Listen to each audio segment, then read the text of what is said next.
Hello students, last class में हम लोगों ने डिस्कस करे थे रेजोनेंस के केसेस।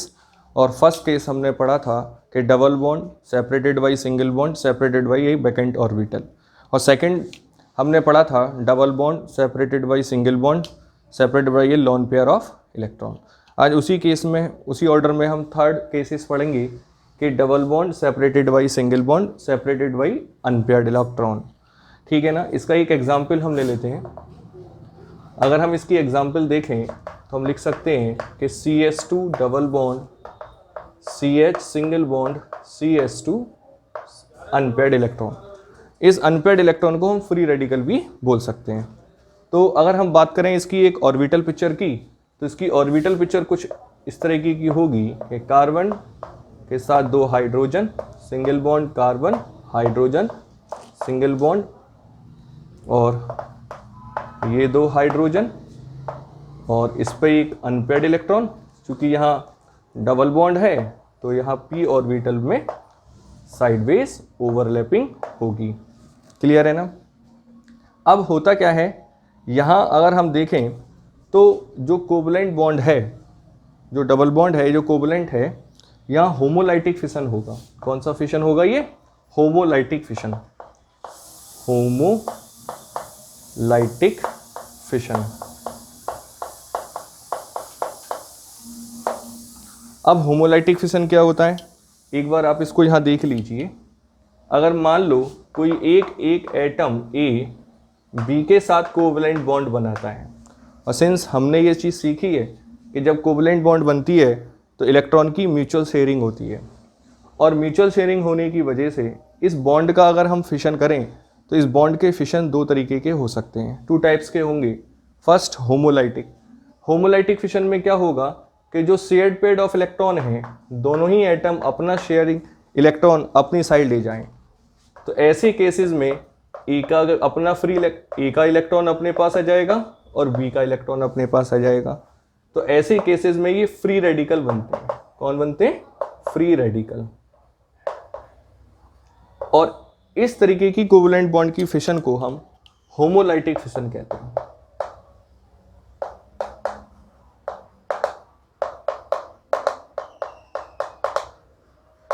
दूसरा केस क्या होगा? दूसरा केस होगा अगर A और B के बीच जो कोवलेंट बॉन्ड है, अगर ये शेयरिंग इलेक्ट्रॉन कोई एक एटम अपनी ओर लेके शिफ्ट हो जाए या लेके अलग हो जाए, तो इस तरीके के फिशन को हम हेट्रोलाइटिक फिशन कहते हैं। मान लो अगर B is more electronegative than A, तो जो शेयर्ड पेयर ऑफ इलेक्ट्रॉन है वो V अपनी साइड लेके चला जाएगा, और ऐसे केसेस में A के ऊपर पॉजिटिव और V के ऊपर नेगेटिव चार्ज आ जाएगा। तो सिंस यहाँ जो शेयर पेयर ऑफ इलेक्ट्रॉन है वो एक ही एटम की ओर गए हैं, तो इस तरीके के फिशन को हम हेट्रोलाइटिक फिशन बोलते हैं।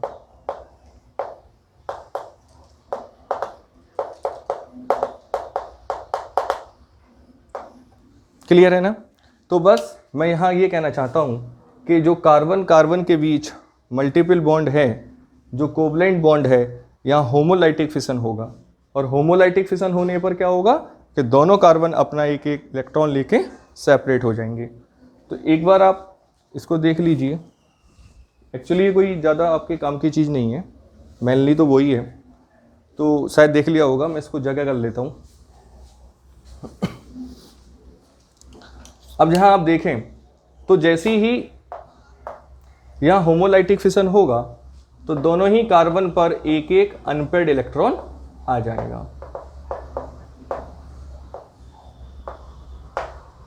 क्लियर। और ये दो hydrogen as it is, single bond carbon, और यहां भी एक अनपेयर्ड इलेक्ट्रॉन आ जाएगा। अब यहां आप देखें तो अब तीनों ही कार्बन पर एक एक अनपेयर्ड इलेक्ट्रॉन आ चुका है। अब ऐसे केसेस में क्या होगा, अब ये कार्बन और ये कार्बन जो दोनों पे एक एक अनपेयर्ड इलेक्ट्रॉन है, ये शेयरिंग करके क्या बना देंगे? कोवलेंट बॉन्ड का फॉर्मेशन कर देंगे। किस तरीके से? जरा आप इसको देखें कि कार्बन के साथ ये दो हाइड्रोजन, सिंगल बॉन्ड कार्बन, ये हाइड्रोजन, सिंगल बॉन्ड CH अब जो ये दो अनपेयर्ड इलेक्ट्रॉन थी, तीनों में है खैर, तो ये मिलकर क्या बना देंगे बताओ, कोवैलेंट बॉन्ड का फॉर्मेशन कर देंगे और ये unpaired electron as it is रह जाएगा। तो आप चेक करें, इस मॉलिक्यूलर फार्मूले से हमने ये ऑर्बिटल पिक्चर बनाई और फाइनली इसमें रेजोनेंस होकर हमें ये ऑर्बिटल पिक्चर मिलती है। अब इससे मैं मॉलिक्यूलर फार्मूला बनाता हूं, जरा आप चेक करिए। CH2 free radical as it is, CH single bond CH और ये डबल बॉन्ड CH2। क्लियर है ना? चलो अब आप देखिए, मैं लास्ट क्लास भी हमने आप बोला था कि जो बीच की स्टेट होती है ये इंटरमीडिएट होती है। एक्चुअली ये रेजोनेंस में नहीं आती, एक्चुअली हमने आपको ऑर्बिटल पिक्चर से समझाया है और मैं आपसे बार बार कह रहा हूँ, आपको ये ऑर्बिटल पिक्चर आपके लिए समझाने के लिए आपको ज़्यादा इस पर फोकस करने की ज़रूरत नहीं है। आप जरा ट्रिक देखिए, लास्ट दो केसेस में जिस तरीके से हमने देखा उसी तरीके से हम इस केस में देख रहे हैं कि जो फ्री रेडिकल है वो थर्ड कार्बन पे जा रहा है। देखिए आप 1 2 3 फ्री रेडिकल कौन से कार्बन पे गया, थर्ड कार्बन पे, और जहां से फ्री रेडिकल जाएगा वहां डबल बॉन्ड आएगी। क्लियर है ना? तो एक बार आप इसको देख लीजिए, अभी हम इसके बहुत सारे एग्जाम्पल्स भी करेंगे। देखिएगा कुछ एग्जाम्पल्स हैं, अब हमने इसमें रेजोनेंस करनी है on the basis of third case. तो पहले तो आप देख लीजिए कि थर्ड केस इसमें अप्लाई हो भी रहा है या नहीं। आप चेक करिए, double bond separated by single bond unpaired electron, हाँ लग रहा है। तो देखिए मैंने आपको क्या ट्रिक्स बताई थी कि आप फ्री रेडिकल को थर्ड कार्बन पे लेके जाइए। तो बताओ थर्ड कार्बन कौन सा होगा, 1 2 3, ठीक है ना? फ्री रेडिकल थर्ड कार्बन पे पाएगा और जहाँ से फ्री रेडिकल जाएगा वहाँ आप डबल बॉन्ड लगा लीजिए, बहुत आसान है।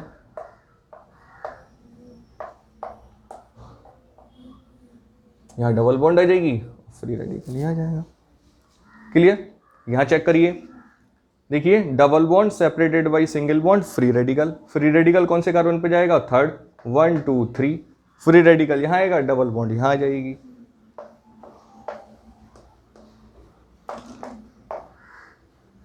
One two three free radical यहाँ देखिए double bond separated by single bond free radical. बताओ अब फ्री रेडिकल कौन से कार्बन पाएगा, third, 1 2 3।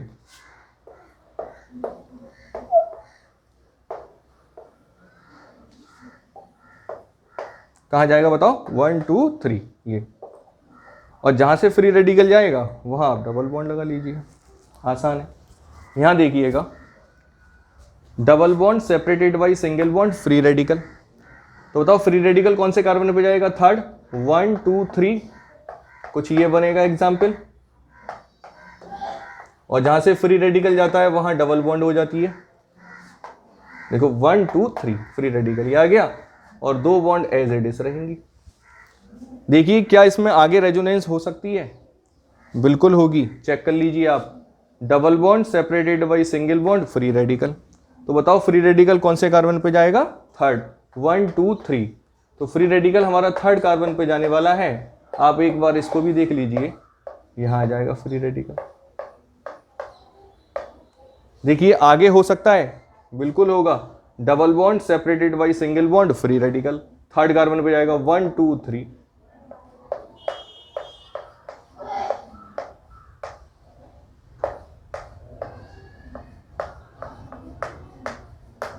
Clear?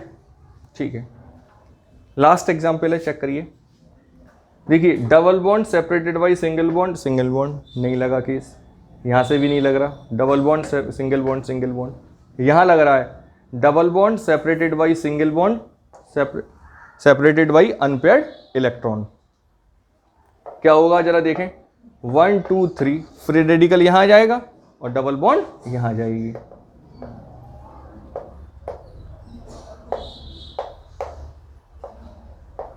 One two three free radical यहाँ आएगा, डबल बॉन्ड यहाँ आ जाएगी। एक बार आप इसको भी कॉपी कर लीजिए, फिर नेक्स्ट केस की हम बात करेंगे।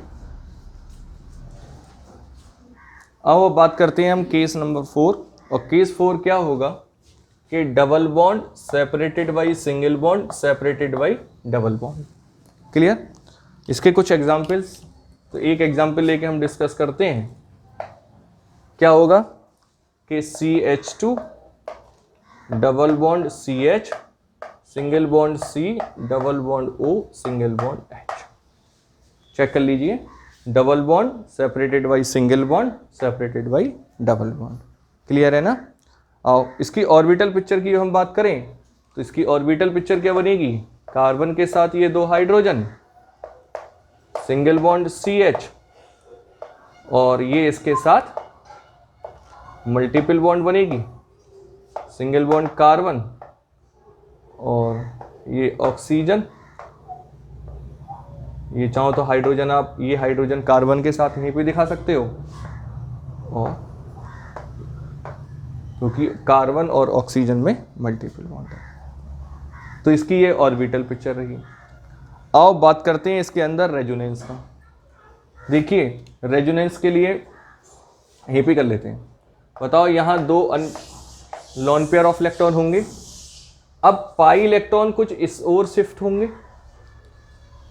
क्योंकि कार्बन से ज़्यादा इलेक्ट्रोनेगेटिव है कौन, ऑक्सीजन। तो ये पाई इलेक्ट्रॉन को अपनी ओर क्या करेगा, माइग्रेट करेगा।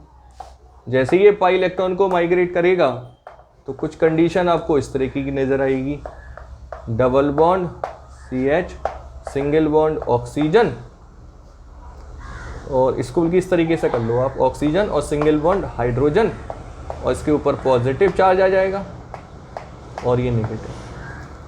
भाई देखो कार्बन के ऊपर पॉजिटिव चार्ज क्यों आया, क्योंकि कार्बन की साइड से इलेक्ट्रॉन गए तो जो डोनर होता है वो पॉजिटिव चार्ज आ जाएगा, और चूंकि ऑक्सीजन ने इलेक्ट्रॉन को लिया है इसलिए ऑक्सीजन कैसे हो जाएगा, नेगेटिव। अब आप थोड़ा सा ध्यान दो और अपना माइंड का भी यूज़ करो। बताओ अब ये कौन सा केस नज़र आ रहा है, सोचो। शायद मुझे तो समझ में आ गया है कि double bond separated by single bond separated by vacant orbital, case first.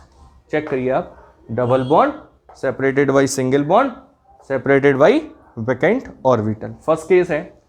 और बताओ वहाँ मैंने आपको क्या ट्रिक समझाई थी कि केवल पॉजिटिव चार्ज को थर्ड कार्बन पे ले जाइए, 1 2 3, और बताओ जहाँ से पॉजिटिव चार्ज जाएगा वहाँ कैसी बॉन्ड आ जाएगी, बताओ डबल बॉन्ड हो जाएगी। तो देखिए इसमें आगे रेजोनेंस क्या होगी, 1 2 3 CH2 पॉजिटिव चार्ज, और जहाँ से पॉजिटिव चार्ज जाता है वहाँ डबल बॉन्ड आ जाती है, और जहाँ डबल बॉन्ड होती है वहाँ सिंगल रह जाती है, single bond CH double bond C, ये हाइड्रोजन और ये ऑक्सीजन पर ये नेगेटिव चार्ज। ठीक है ना? तो बहुत आसान है, थोड़ा सा आपको लॉजिक लगाना है और थोड़ा अपना माइंड यूज़ करना है। तो एक बार दोबारा देख लीजिए, ये हमने इसकी ऑर्बिटल पिक्चर बनाई ली थी। यहाँ क्या करा है मैंने, ये पाई इलेक्ट्रॉन ऑक्सीजन की ओर क्या हुए हैं, बताओ माइग्रेट हुए हैं।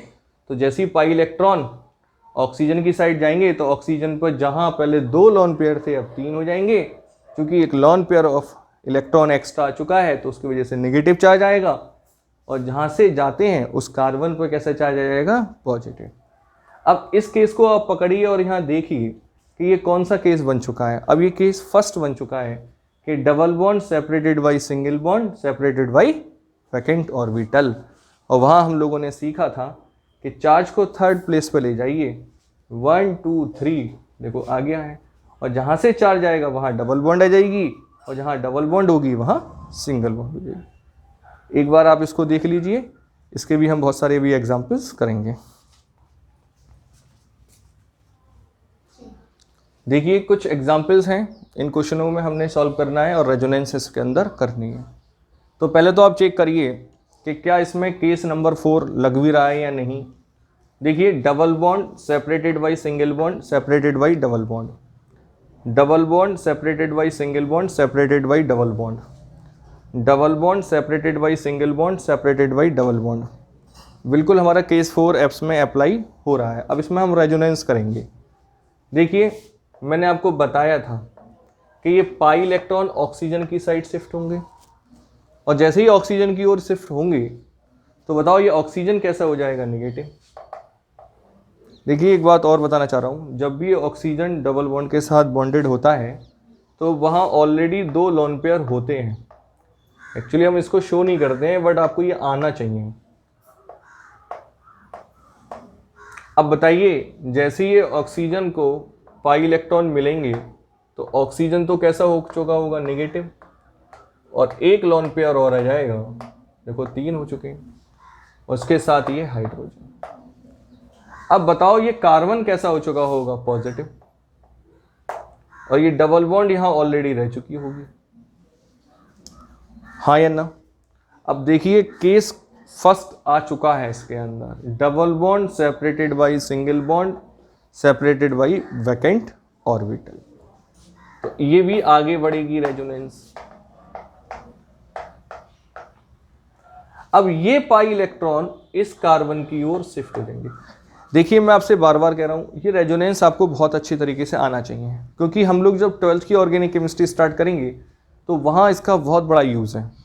तो आप इसको एक बार सीरियसली चेक करते रहिए और देखते रहिए, और प्रॉपर नोट्स बनाइए। आप जितना भी हम पढ़ा रहे हैं आप उसको एक फेयर रजिस्टर पर लिख के सारे नोट्स बनाइए, क्योंकि अगर आप नोट्स नहीं बनाओगे तो सब भूल जाओगे, वीडियो देखोगे भूल जाओगे, तो नोट्स आपको प्रॉपर बनाने हैं। तो देखिए आप यहाँ जो पाई इलेक्ट्रॉन जाएंगे तो क्या होगा, इस कार्बन से और इस कार्बन के बीच ये डबल बॉन्ड बन जाएगी, और कार्बन पे जो पॉजिटिव चार्ज है वो क्या हो जाएगा, डिसअपियर हो जाएगा। कार्बन सिंगल बॉन्ड ऑक्सीजन, और यहाँ जो नेगेटिव चार्ज है वो एज इट इज रहेगा। अब बताओ जो पाई इलेक्ट्रॉन गए हैं वो इस कार्बन से गए, अब पॉजिटिव चार्ज यहाँ आ जाएगा। क्लियर? आओ सेकंड केस देखिए, वो सॉरी एग्जाम्पल। यहाँ भी देखो वही बात है, यहाँ भी ये पाई इलेक्ट्रॉन इधर शिफ्ट होंगे ऑक्सीजन की साइड, और जैसे ही ऑक्सीजन की ओर शिफ्ट होंगे तो बताओ क्या होगा, ये कार्बन, ये ऑक्सीजन, ये हाइड्रोजन, और ऑक्सीजन पर एक नेगेटिव चार्ज आ जाएगा, और ये दो सॉरी और ये तीनों के तीन बॉन्ड ऐसे रहेंगे, क्योंकि कार्बन की ओर से गए हैं तो कार्बन पर कैसा चार्ज आ जाएगा, पॉजिटिव। अब आप चेक करिए कि यहाँ केस फर्स्ट फिर आ गया, double bond separated by single bond separated by vacant orbital. अब जरा आप यहाँ देखिए, तो मैंने आपसे कहा है कि जब फर्स्ट केस आया और जैसे चार्ज आए तो उसको पॉजिटिव चार्ज को कहाँ पे लेके जाओगे, थर्ड कार्बन पर, 1 2 3।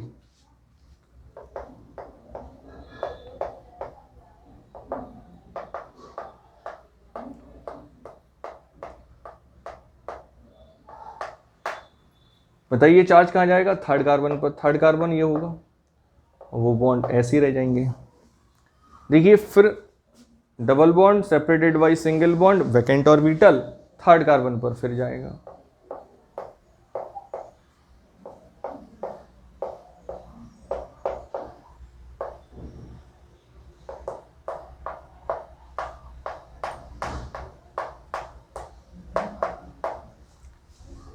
Double bond separated by single bond vacant orbital, फिर ये थर्ड कार्बन पे जाएगा,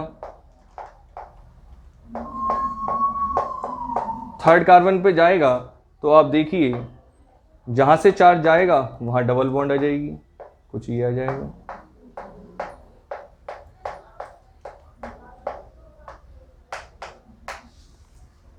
क्लियर है? तो ये हमारे रेजोनेटिंग स्ट्रक्चर बन चुके हैं। क्लियर? लास्ट एग्जाम क्वेश्चन है, जरा इसको भी देख लीजिए। वैसे आप चाहो तो कर सकते हो, बट आप करोगे नहीं। क्यों नहीं करोगे? क्योंकि आप आलसी हो। जरा ध्यान दो, यहां भी पाई इलेक्ट्रॉन इधर शिफ्ट होंगे, और जैसे ही पाई इलेक्ट्रॉन इधर शिफ्ट होंगे तो बताओ नाइट्रोजन के ऊपर अब कैसा चार्ज आने वाला है, पॉजिटिव। क्यों आने वाला है? क्योंकि नाइट्रोजन ने अपने पाई इलेक्ट्रॉन किसको दे दिए, ऑक्सीजन को, तो ऑक्सीजन पर कैसा चार्ज आ जाएगा, नेगेटिव, और नाइट्रोजन कैसा हो जाएगा, पॉजिटिव, और तीन बॉन्ड एज इट इज रहेंगी। आप फिर चेक करिए कि इस फर्स्ट बन चुका है, double bond separated by single bond vacant orbital. कैसे, जरा देखिए, 1 2 3 थर्ड प्लेस पे आप ले जाइए पॉजिटिव चार्ज,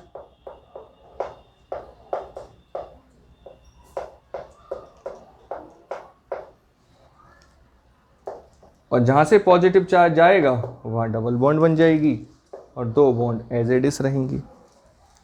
चेक करिए, फिर बन गया देखो double bond separated by single bond vacant orbital. Positive charge को कहाँ लेके जाओगे? थर्ड प्लेस पर। देखिए बहुत आसान है, केमिस्ट्री तो सबसे आसान है, बस थोड़ा सा आपको क्या लगाना है, दिमाग थोड़ा थोड़ा लगाते रहिए, ज़्यादा मेहनत की भी ज़रूरत नहीं है। अब देखिए फर्दर पॉजिटिव चार्ज कहाँ जाएगा? थर्ड प्लेस पर। 1 2 3, क्योंकि केस बन चुका है। देखो भाई, double bond separated by single bond vacant orbital.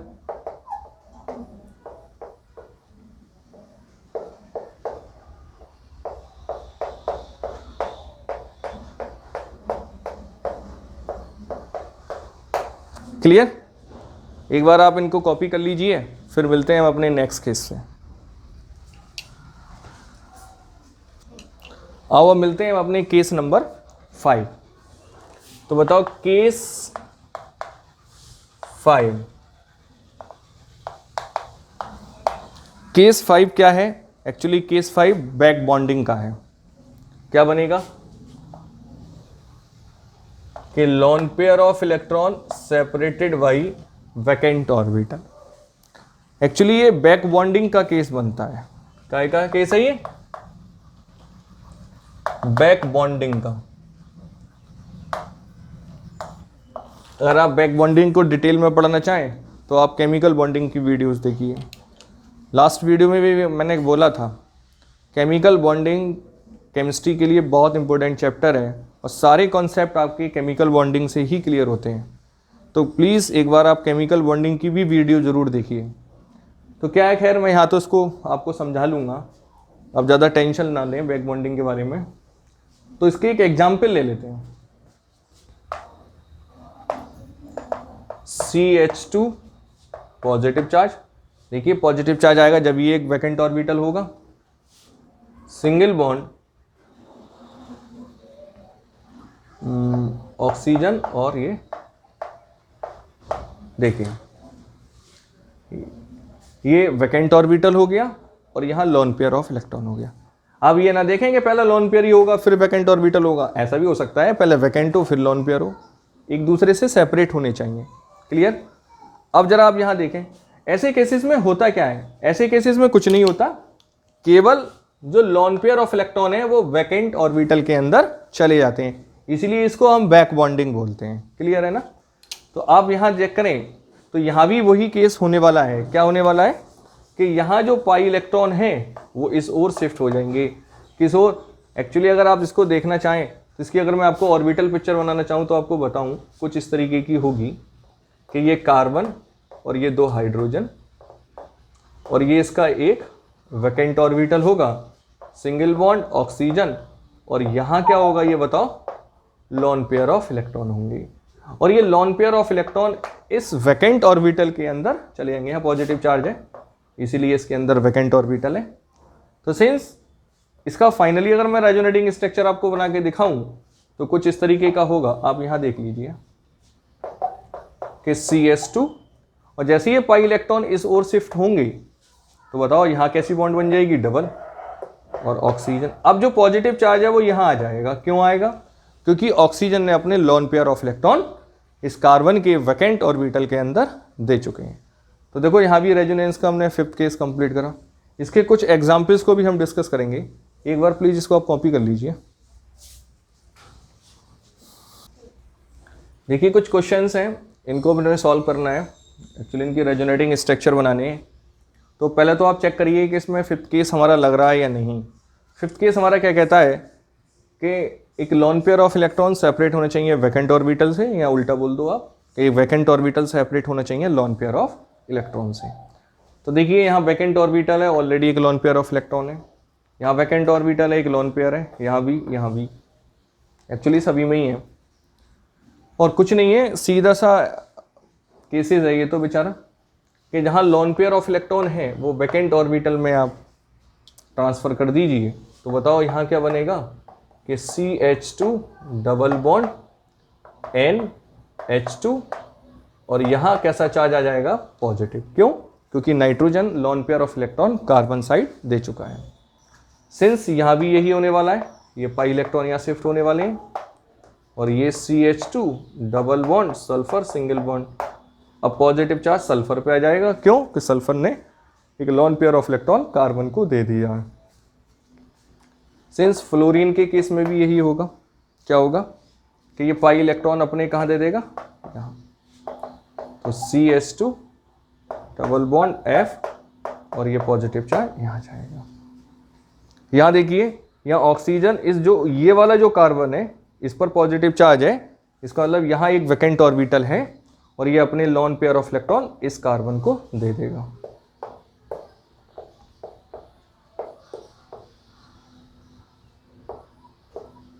और इस पर कैसा चार्ज आ जाएगा? पॉजिटिव।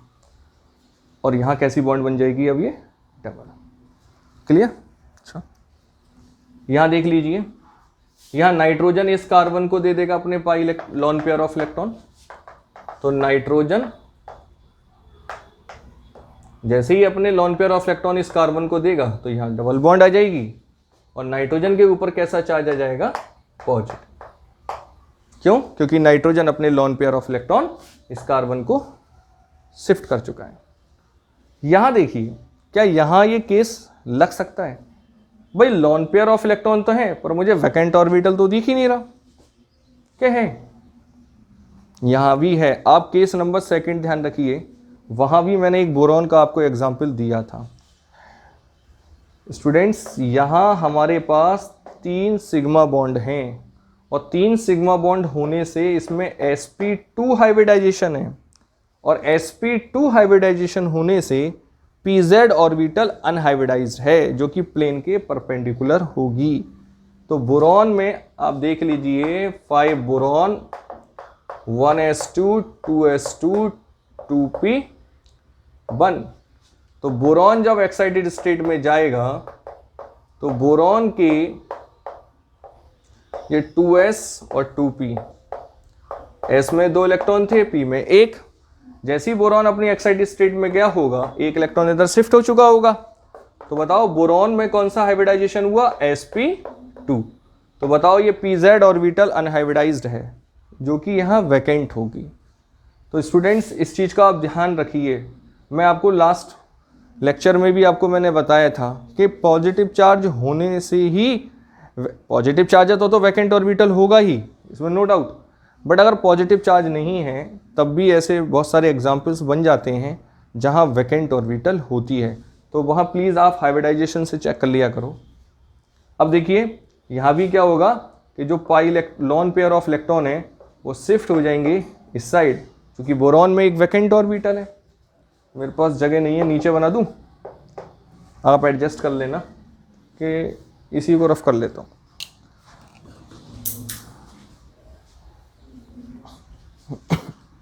देखिए, CH2 डबल बॉन्ड बोरॉन और ये H। तो बताओ बोरॉन पर कैसा चार्ज आएगा? नेगेटिव। और हाँ, एक बहुत इंपॉर्टेंट बात, क्या अब कार्बन के ऊपर पॉजिटिव चार्ज आना चाहिए? नहीं आएगा। क्यों नहीं आएगा?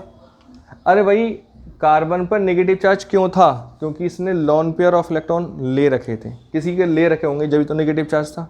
लिए हुए इलेक्ट्रॉन इसने किसको दे दिए? बोरॉन को।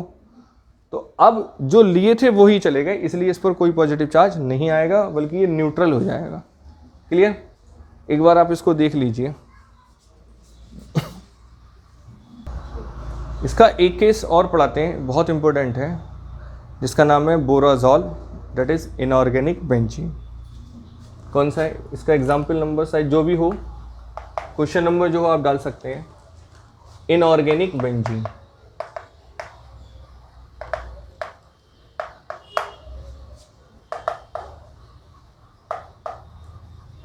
जिसको प्यार से मैं बोराजॉल भी कहता हूं। बोराजॉल, उसका मॉलिक्यूलर फार्मूला क्या होगा? N3B3H6। देखते हैं कैसे होगा।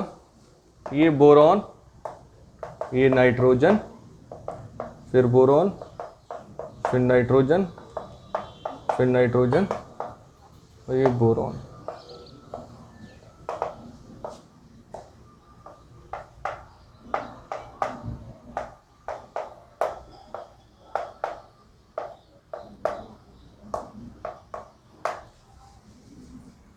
बहुत इंपॉर्टेंट एग्जाम्पल है, चेक कर लीजिए।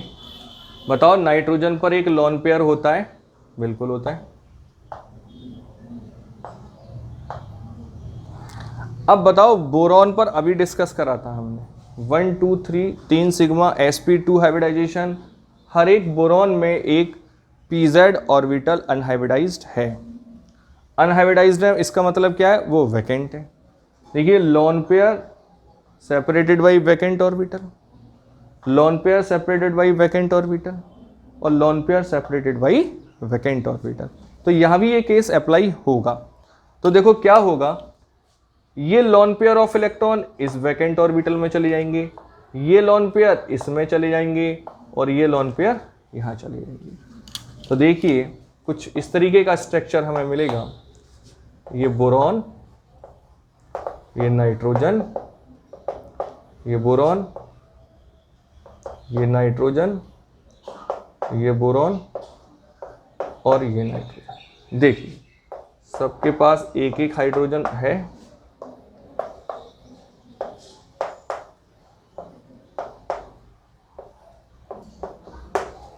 अब जरा देखिए, बताइए जब ये लोन पेयर ऑफ इलेक्ट्रॉन इस बोरॉन के वैकेंट ऑर्बिटल में जाएगा तो बताओ यहाँ एक बॉन्ड बनेगी।